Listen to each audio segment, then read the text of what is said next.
I've tried to find videos on YouTube on how to become a better podcaster, and I can't find any that I actually want to watch and stick to.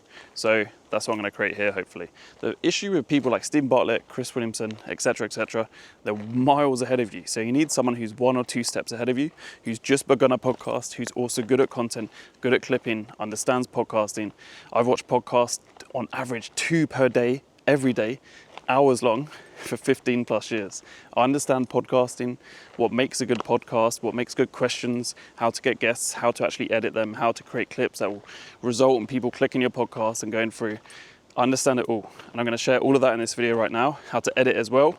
Even if you need to find an editor, I'm going to tell you how to do that. Locations, where you should film it, what equipment, all of it. So stay tuned. Let's jump in. So, number 1, work out what your podcast is going to be about. And I think doing that is finding out who you are as a person, as cliche as that sounds. So we'll skip past it, but just work out your qualities, why you want to do the podcast, okay? We can do a whole video on that another time. Let me know if you want to actually have that video. We can definitely break it down in a lot more detail. So for example, mine, it's called Think Freedom. It's called the Think Freedom Podcast. And the reason for that is because I think people should think more about their own version of freedom, and they can live it, but I think people don't live it because they don't see the perceived potential in themselves, and society says you can't do this, and it holds them back. So my goal with the podcast is to bring people on, and also my story as well through life, and show people that it's possible to live your own version of freedom through perception, through seeing it in real time, and people talking about it and sharing their journey and their stories. And I think that's invaluable content. I'd love that content to watch. So I think a lot of people also like to watch that content too. So then how do you package it? How do you make a logo? Do you go on YouTube, Instagram? What do you do? My best advice is start on YouTube, Instagram, and TikTok. That is it. Also Facebook if you like to. If you're just a one-man band at the moment and you don't have an editor and you're a bit overwhelmed, start with just YouTube and try your best to get on Instagram as well. Make a specific account for your podcast. Even better if you show a picture of your face on the profile picture. Make it very clear what the podcast is in the bio and just simply clip it. Great moments that spark emotion in people, that teach people, that make people want to watch the full podcast, obviously. But the way that you make them is through, like I said, sparking emotion. It can be controversial, it can be intriguing, and it can teach them. It goes into much more detail. We will do another video on that, another date as well. We'll go deeper. So the reason why you want to clip it is because there's so many people who don't know about your podcast yet. You also need to wait for YouTube to learn your audience. Who are your audience? And podcasts, the guests can be very different. So it's quite confusing to YouTube. Every guest could be different. Even if it's the same topic, they could be different. So it takes some time, months, sometimes years, for YouTube to work out who your audience is, how to distribute it to the correct people, grow your podcast. That's why you need clipping to get all angles from social media to your YouTube channel, which is where the podcast lives. So how do you get guests, and how do you work out what guests to get? That's actually very simple. If you're already on social media, then you probably already have a ton of people that you'd love to get on. And maybe your mind is blank. Let's pretend it is.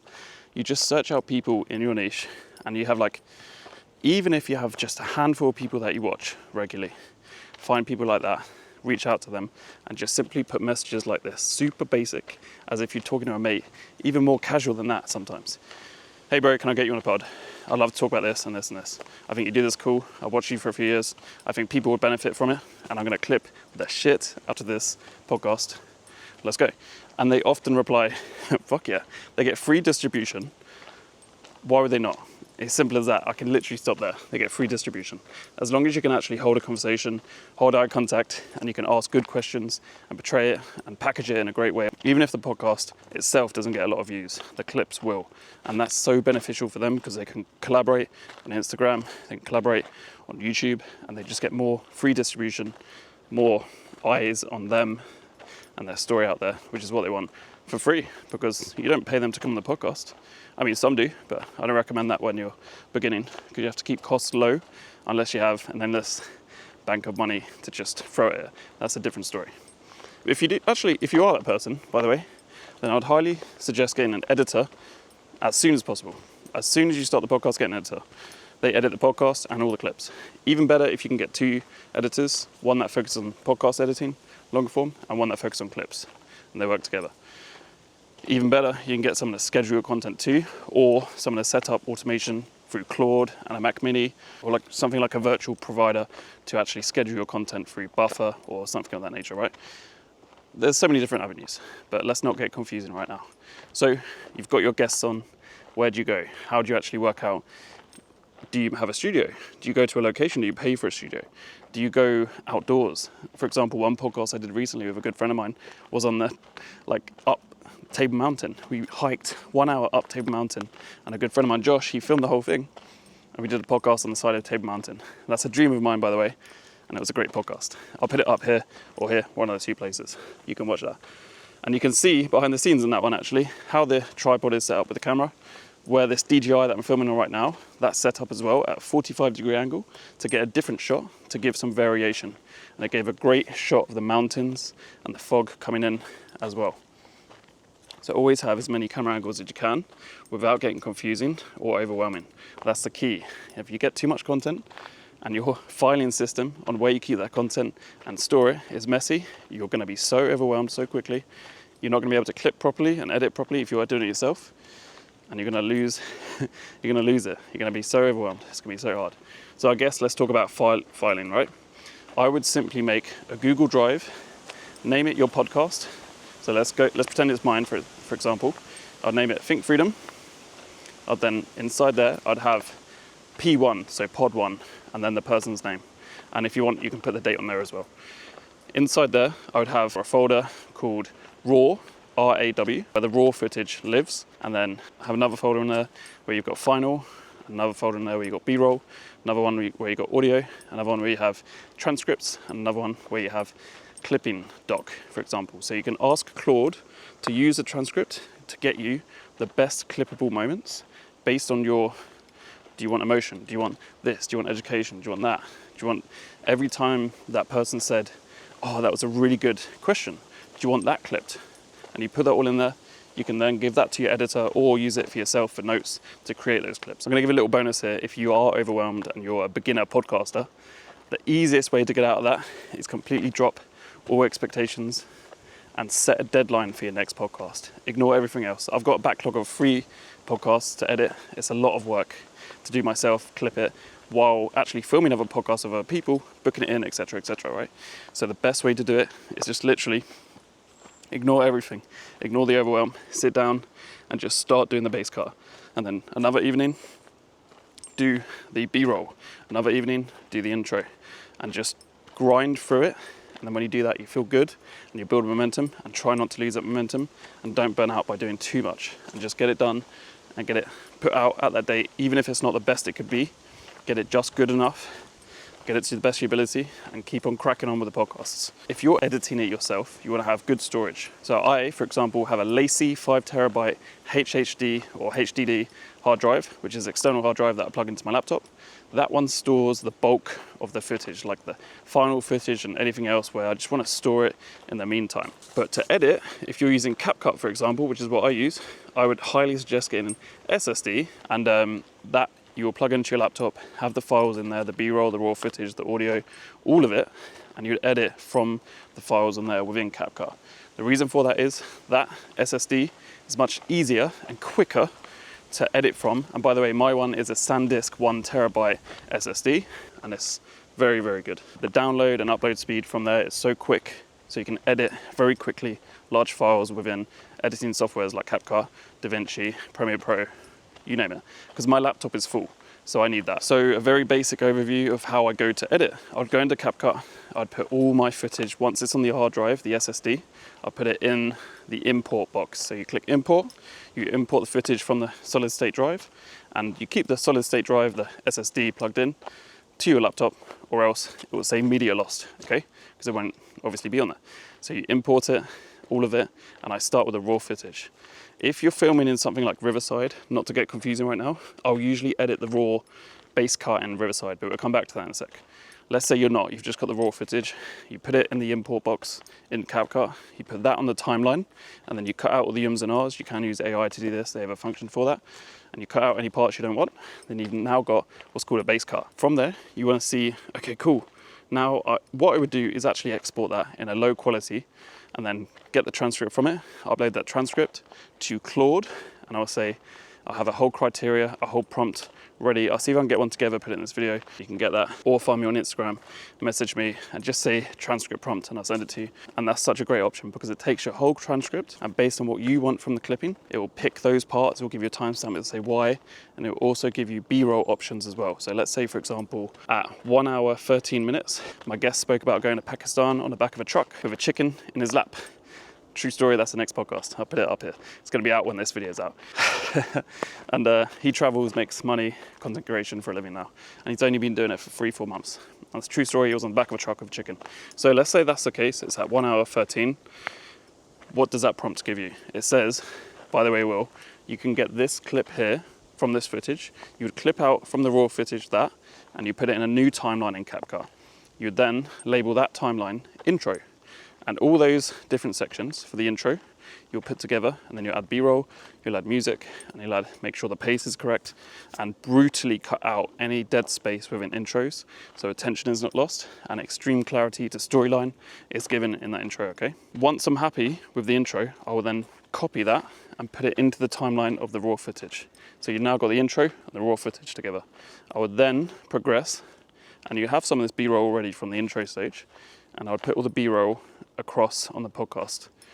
Before that, actually, if you have multiple camera angles, I'd make sure you have you cut between camera angles, you cut between me talking, me asking the question, the guest answering it, and then maybe both of us on screen, so you can see like the guest going, like that, agreeing or not agreeing, and just see reactions and stuff, so it's not boring. And continuously switch camera angles, but not in a jarring way, so you're not jarring the person, they're not getting overwhelmed, and it's not too like that. Like if you do that, this whole video, you're not gonna watch. So make sure it's not like that, okay? And finally, once you're happy with the podcast, it flows well, the intro is good, it hooks you, I would do 2 clips leading up to it on my social media, which are 2 trailers, essentially. One of them will be the intro already made for the video, and one of them will be a different clip, which I think is good.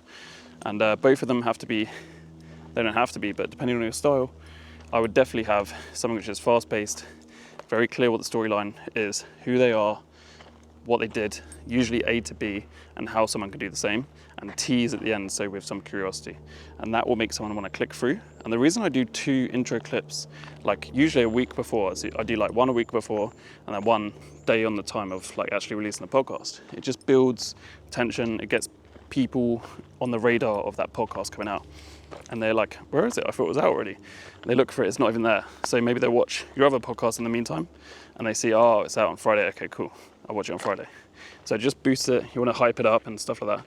You can put it on your story, you can collab it with your guest, etc. So that's just one approach. You can just not do that and drop it straight and then have just the intro clip and have people go directly to the podcast. There's a few different ways to do it. I would then brutally collab as many clips as possible, including those intro clips I just mentioned, through all social media accounts, and brutally do that for a week or 2 to hype the podcast up and show different moments from it.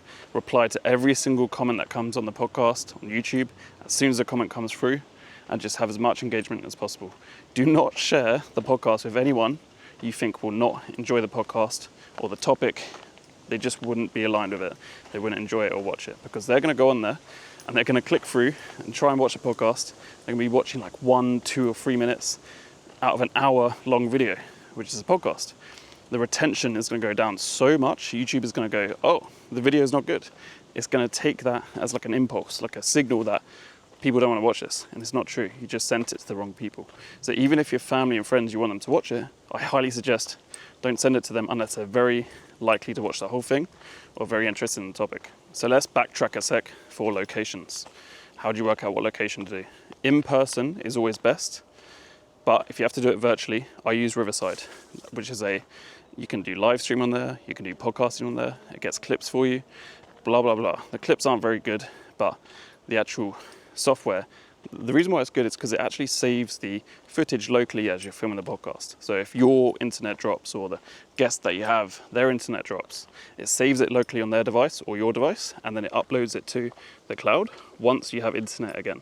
So you don't lose any footage or audio, and the podcast is not lost forever if there's an issue with the Wi-Fi or the connection, which is priceless. Imagine you spent 2 hours with someone and you want to get a great podcast and you just had a great conversation, you want to get it out there and it's lost because of Wi-Fi connection. Not good. And then you've got in person. So you can either set up at a pre-set out studio. I just paid for one in London called Pod Shop, and it was £330 for a free camera setup. And it has the table, chairs, everything looks really nice, backdrop, really cool. You can even pay for an engineer as well, a sound engineer, to actually monitor everything that you're doing so the cameras are running correctly. But that was a little bit more extra, something like £50 an hour extra, so it'd be about 450 odd quid total. Which I didn't want to do because we don't need that. We just set up the cameras and just hopefully the audio and cameras roll the entire time, you know? And honestly, that's just about it. At the beginning stages, you don't want to worry about anything more than that.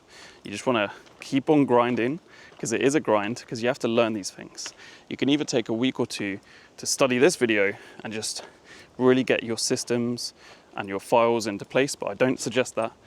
Obviously get it into a baseline, so you have the filing system, you have a hard drive, you have a camera, etc, etc.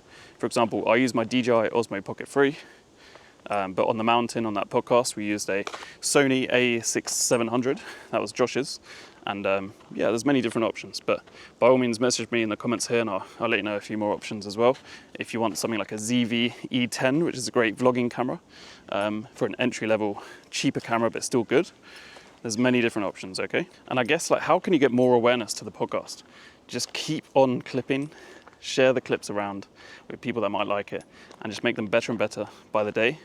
Learn how to clip, learn how to make shorts. And by clipping, by the way, I mean landscape, and you can do vertical as well. So both of them work well. Remember, podcasts are long form. So if you want to attract people that are long form watchers, landscape is always a good way to go. But if you want to get people in general, just like really good clips that go viral, by viral I mean just better than the day before, let's call it, in this scenario, and you have an outlier every now and then. An outlier is something, a clip, a video, a short that goes and gets a much more engagement than your average views that it usually gets, and then that's great, you know? And now, down the line, from there, you can actually set up things like automated clipping, which automatically posts, which I'll be doing very soon. And I'll have 3 to 4 clips automatically made using Claude on a Mac Mini. The reason it's on a Mac Mini is because I want to actually own the distribution and the footage. I want to keep it all in the Mac Mini. So it's not on a virtual server. I'd just much rather that. I need the storage and the means to actually edit with more juice, more CPU power. And how do you stay consistent with podcasting? Like I said before, drop all expectations. Try and be better 1% every day. Do not overwhelm yourself with too much content and editing. If you need an editor and can afford it and even push for it, I'll definitely get an editor. And just push through that. Have a nice cadence. If you think you can do 2 weeks, every 2 weeks a new podcast, then do that. If it's 1 week, then do that. If it's once a month, that's absolutely fine.